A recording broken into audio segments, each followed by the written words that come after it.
예장통합총회에서 명성교회 사태가 새로운 국면을 맞게 되면서 결과에 관심이 쏠리고 있습니다. 관련 내용 취재했습니다. 장로교단과 함께 기독교 한국침례회도 강원도 홍천에서 109차 정기총회를 진행했습니다. 윤재철 목사의 단독 입후보로 치러진 임원 선거와 함께 총회 주요 안건을 짚어봅니다. 현장을 그대로 옮겨놓은 듯 생생한 미니어처로 아이들이 재미있게 역사와 신앙을 배울 수 있는 박물관이 있어 소개해드립니다. 안녕하십니까. 구티비 뉴스입니다. 올해 예장통합총회의 가장 큰 이슈는 단연 명성교회 세습건입니다. 장기화하는 논란을 이제 끝내야 하는 것 아니냐는 요구가 교단 안팎으로 컸는데요. 통합총회가 어떤 수습안을 내놓을지 이목이 집중되고 있습니다. 보도에 진은희 기자입니다. 총회 폐회를 하루 앞둔 가운데 7인의 수습전권위원회가 내놓을 명성교회 수습안에 관심이 쏠리고 있습니다. 위원회에는 최영남 수습정권위원장을 비롯해 헌법위원회와 규칙부 관계자가 각각 1명씩 포함됐습니다. 최영남 목사는 명성교회 문제를 이번 총회에서 해결해야 한다는 의지를 피력했고, 명성교회 김삼환 원로 목사도 사과 발언을 통해 총대들에게 입장을 표명했습니다. 저희들은 101회, 102회 총회와 또 지금까지 모든 총회 뜻을 따른다고 해서 한 일인데, 그래도 또 일부의 많은 분들에게 아픔을 주신 데 대해서 그분들에게 진심으로 또 이해를 빌겠습니다. 총회는 26일 의결정 족수가 부족할 수 있다는 이유로 25일 오후에 수습안을 발표하는 방안도 검토했으나 충분한 의견 조율 시간 확보를 위해 예정대로 26일 발표하기로 했습니다. 관계자들하고 의논이 충분하지 못하게 된 것 같습니다.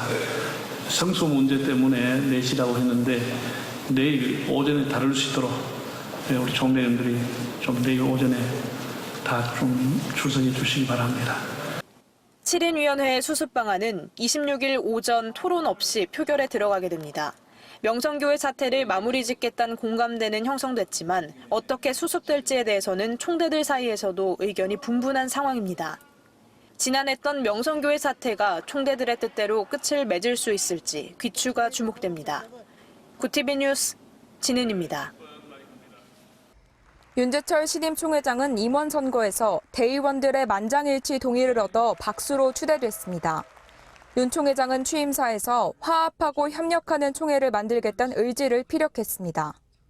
기독교 한국침례회 총회장으로서 명예와 자부심을 걸고 화해와 협력의 총회, 말씀드린 소통과 공감하는 총회가 되어 뒤를 돌아보지 않고 과거를 따지지 않고 미래만을 향하여 소망 가득 찬 총회가 되도록 최선을 다하겠습니다.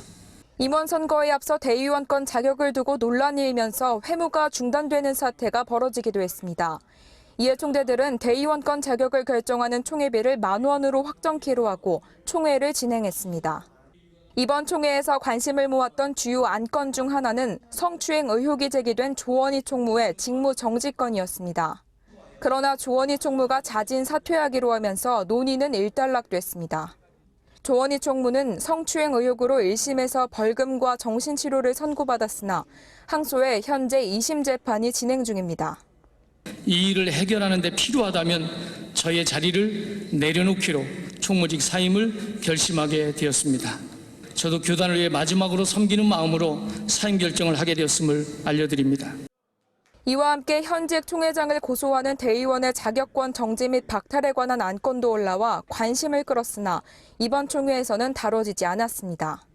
한편 109차 기침총회는 당초 26일까지 진행될 예정이었으나 대의원들의 동의를 거쳐 총회 셋째 날인 25일 폐회했습니다. 구티비 뉴스 하나은입니다. 우리나라의 역사와 성경 이야기를 생생한 미니어처로 소개하는 박물관이 있어 눈길을 끕니다. 아지동 테마파크는 3.1운동 등 한국의 역사를 다룬 한국 스토리 뮤지엄과 성경과 명작 동화 이야기를 생동감 있게 보여주는 스토리 미니어처 뮤지엄으로 구성돼 있습니다. 한국 스토리 뮤지엄에서는 김구 선생, 윤봉길 의사 등 신앙을 바탕으로 나라를 위해 헌신한 선조들을 통해 그리스도의 희생과 사랑 정신을 표현했습니다. 특히 3.1운동, 일제강점기 등 대한민국 독립에 앞장섰던 인물들을 미니어처로 제작해 당시 상황을 그대로 재현했습니다. 스토리 미니어처 뮤지엄에선 천지 창조와 예수 탄생 등 성경 속 이야기를 현실로 옮겨놨습니다. 세계 각국의 미니어처와 오르골 3,000여 점으로 꾸며놓은 겁니다. 차수연 본부장은 다음 세대 아이들에게 역사와 신앙을 가르쳐야 한다는 사명감을 갖고 박물관을 설립하게 됐다며 많은 관람객들이 하나님의 섭리와 사랑을 깨닫길 바란다고 전했습니다.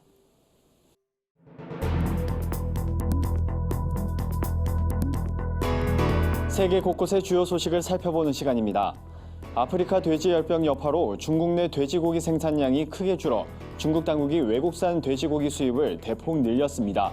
쇠고기와 닭고기 등 대체육 수입도 증가하면서 전 세계 식탁 물가가 큰 영향을 받고 있는데요. 자세한 소식 윤인경 기자가 전해드립니다. 구티비 월드와이드입니다. 아프리카 돼지열병으로 전 세계 육류 가격이 요동치고 있습니다. 중국이 돈육 수입량을 80% 가까이 늘리면서 쇠고기와 닭고기 등 대체 육류 가격도 급등하고 있는 건데요. 중국은 세계에서 돼지고기를 가장 많이 생산하고 소비하는 나라로 세계 돈육의 절반가량이 중국에서 소비됩니다. 중국 세관에 따르면 지난달 돼지고기 수입량은 약 16만 3천 톤으로 전년 같은 기간보다 76% 증가했고 가격은 150% 상승했습니다. 월스트리트 저널은 대체재인 쇠고기와 닭고기 가격도 함께 요동치면서 아르헨티나에선 쇠고기 가격이 전년 대비 51% 올라 주민들이 쇠고기를 사 먹을 엄두를 내지 못하고 있다고 보도했습니다. 도널드 트럼프 미국 대통령이 현지 시간 24일 유엔 총회 연설에서 북한 비핵화 필요성을 강조했지만 지난해 연설에 비해 북한 관련 언급이 확연히 짧아 눈길을 끌었습니다. 트럼프 대통령은 김정은 국무위원장에게 이란과 마찬가지로 북한도 엄청난 잠재력으로 가득 차 있다고 말했다며 이 실현을 위해서 북한은 비핵화해야 한다고 밝혔습니다. 약 35분간의 연설 도중 북한 관련 직접적인 언급은 이것이 전부였습니다. 북미가 비핵화 실무협상 재개를 놓고 막판 줄다리기를 하는 가운데 대북 메시지를 의식적으로 짧게 줄인 것이 아니냐는 관측이 나옵니다. 직업 등 사회적 이유로 출산을 미루는 일본 여성들 사이에서 난자를 채취해 동결 보관하는 사례가 늘고 있습니다. 현지 언론은 난자 동결 보관을 한 여성들의 사례를 소개하며 직업과 출산을 양립하기 위한 선택지로 주목받고 있다고 보도했습니다. 불임 치료를 전문으로 하는 오사카 의료법인 오크회에 따르면 난자 동결 보관 시술을 이용하는 여성들의 나이는 점차 낮아지는 추세입니다. 과거 40대 전후의 이용자가 많았다가 최근엔 30대 이용자가 절반을 넘었습니다. 다만 의학계에서는 난자 동결 보관에 대해 의견이 엇갈리고 있습니다. 오는 27일 전 세계적인 기후변화 집회가 예정된 가운데 이탈리아 교육부 장관이 학생들에게 학교에 결석해도 좋으니 집회에 참석하라고 독려했습니다.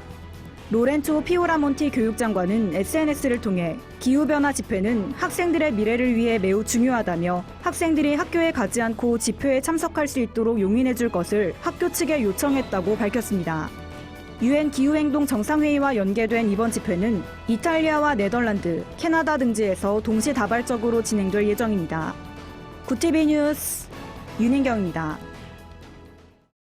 오늘의 사회 이슈를 최로희 기자가 종합해드립니다. 오늘의 이슈 포커스입니다. 문재인 대통령이 제74차 유엔 총회에서 비무장지대를 국제평화지대로 조성해 한반도 평화정착의 디딤돌로 삼겠다는 구상을 밝혔습니다. 문 대통령은 기조연설에서 유엔과 모든 회원국에 한반도의 허리를 가로지르는 비무장지대를 국제평화지대로 만들자는 제안을 하고자 한다며 구체적으로 남북공동 유네스코 세계유산 등재 추진, 판문점과 개성을 잇는 평화협력지구 지정, DMZ 내 유엔기구 및 평화, 생태, 문화기구 유치, 유엔 지뢰행동조직과 DMZ 지뢰 협력 제거 등을 제시했습니다. 일본의 수출 규제에 따라 소재, 부품, 장비의 국산화를 추진하는 중소기업 10곳 중 6곳이 제품 대체까지 최소 6개월 이상 소요된다고 보는 것으로 나타났습니다. 중소기업 중앙회 조사에 따르면 소재, 부품, 장비 제조 중소기업 절반은 국산화를 위해 제품 개발까지 이른 상태라고 답했습니다. 제품 개발을 완료해 상용화까지 소요되는 시간에 대해서는 6개월에서 1년이라는 응답이 34.1%로 가장 많았고 1년에서 3년이 30.3%로 뒤이었습니다. 기술 개발 완료 후 납품처에 대해서는 79.6%가 납품 관련 협의가 완료됐거나 협의 중이었지만 10곳 중 2곳은 판로가 불분명한 것으로 조사됐습니다. 한 해 미성년자에 증여된 재산이 1조 원을 넘어선 것으로 나타났습니다. 국세청 자료에 따르면 2013년부터 2017년까지 5년간 미성년자에 대한 증여는 29,369건으로 총 3조 5,150억 원이 대물림됐습니다. 2017년 증여 건수는 7,861건, 증여액은 1조 279억 원으로 5년 새 각 47%, 55.9% 증가한 것으로 집계됐습니다. 미성년자 재산 증여 시기는 점점 어려지는 추세를 보였습니다. 특히 돌도 안 된 만 0세 수중자는 2013년 20명에서 2017년 55명으로 2배 이상 늘었고 평균 증여액도 3,500만 원에서 1억 1,300만 원으로 3배 이상 증가했습니다. 구티비 뉴스 최로입니다. 글로벌 선교 방송단과 함께하는 교계 소식 전해드립니다. 한동 UBF 신동선 교회 기자가 보내온 소식입니다.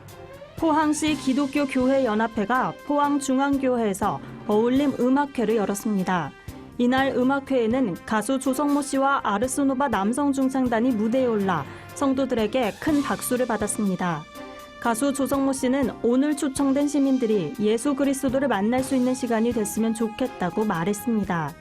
포항시 기독교 교회 연합회 김영걸 회장은 경제적으로 모두가 어려운 이때 작은 음악회를 통해 용기와 위로를 얻길 바란다고 인사했습니다. 광운교회 최생금 교회 기자가 보내온 소식입니다. 부천 행복한교회 김우성 목사가 10월 15일과 24일 부천 중동 순복음교회와 인천 창대교회에서 굴뚝기도 세미나를 개최합니다. 이번 세미나는 막힌 굴뚝이 뚫리는 것처럼 닫혀있던 기도의 문이 열리도록 한다는 취지로 마련됐습니다. 김우성 목사는 세미나에서 기도의 중요성과 필요성, 바른 기도의 자세를 주제로 강의할 예정입니다. 한편 김 목사는 내가 너와 함께하노라를 작사한 CCM 사역자로도 활동하고 있습니다.